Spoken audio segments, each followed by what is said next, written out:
Book है Wren and Martin, page number 45, case pronoun and pronoun we are doing demonstrative pronouns. Demonstrative, let's have the definition. This, that, etcetera. Etcetera में हम एक लगा लेते हैं, this, that, these, those, such. ये वो तमाम वर्ड्स हैं are demonstrative adjectives when they are used with nouns as. यहाँ पे हम एग्जाम्पल के ज़रिए इसको समझते हैं, जैसे this book is mine.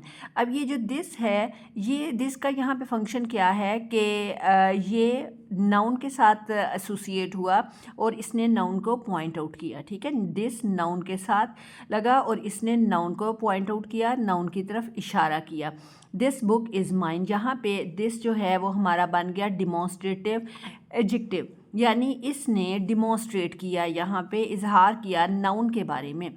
That pain, that आपको पता है इसको भी दूर की तरफ इशारा करने के लिए इस्तेमाल किया जाता है. यहाँ पे ये डिमॉन्स्ट्रेटिव एडजेक्टिव के तौर पर काम देगा. That pen is yours, again आप देख रहे हैं कि नाउन के साथ आ रहा है. These books are mine, these books. अब आप देखें दीज किसके साथ आ रही हैं? बुक्स के साथ. These books are mine. Those, यहाँ पे those pens are yours. What was that noise? This horse is better than that horse. This horse is better than that horse. All such, यहाँ पे है such. All such people ought to be avoided. Again, let me describe that. Demonstrative pronouns. Demonstrative pronouns कौन से होते हैं? This, that, these, those, such.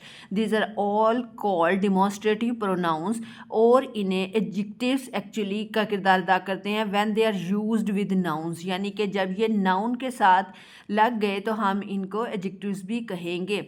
Adjectives when they are used with nouns as this book is mine में this जो है वो हमारा demonstrative pronoun है. दैट पेन इज़ योर्स में दैट हमारा डिमॉन्स्ट्रेटिव प्रोनाउन है. These, those, that, this, than, such, etcetera. This refers to what is close to hand. ये अगेन अगर आप इस डेफिनेशन को पढ़ेंगे तो आपको बहुत जो आपकी प्राइमरी क्लासेस थी उनमें की हुई डेफिनेशन जो है वो आपके जहन में आएगी कि दिस जो है वो करीब की तरफ इशारा करने के लिए इस्तेमाल किया जाता है. दोज, दैट दूर की तरफ इशारा करने के लिए इस्तेमाल किया जाता है. अब हम ज़रा रिफाइंड ग्रामेटिक टर्म में हम इसे डिमॉन्स्ट्रेटिव प्रोनाउंस कहेंगे. That with its plural those is used to avoid the repetition of preceding nouns. ये that is quite easy. 140 जो है मैं पढ़ रही हूँ rule. when two things which have been already mentioned, इसको ज़रा समझिए. are referred to this refer to thing last mentioned, यानी कि अगर दो nouns हैं जैसे virtue and vice, ये हमारे पास दो nouns हो गए ना, virtue and vice. ये फर्स्ट वाला है, ये सेकंड वाला है. अब इन दोनों की तरफ इशारा करने के लिए जो हमारा वॉइस है, यानी जो सेकंड वाला नाउन है, उसके लिए ये जो सेकंड वाला नाउन है उसके लिए हम दिस यूज़ करेंगे और जो हमारा फर्स्ट वाला नाउन है उसके लिए हम दैट यूज़ करेंगे. मैं रिपीट कर रही हूँ कि अगर आपके पास सेंटेंस में टू नाउन्स हैं तो डिमॉन्स्ट्रेटिव प्रोनाउन कैसे शो होगा कि एंड के बाद जो नाउन है उसके लिए दिस का लफ्ज़ यूज़ होगा, दिस डिमॉन्स्ट्रेटिव प्रोनाउन यूज़ होगा, और एंड से पहले जो नाउन है उसके लिए दैट यूज़ होगा. यहाँ ज़रा सेंटेंस पढ़िए. Virtue and vice offer themselves for your choice.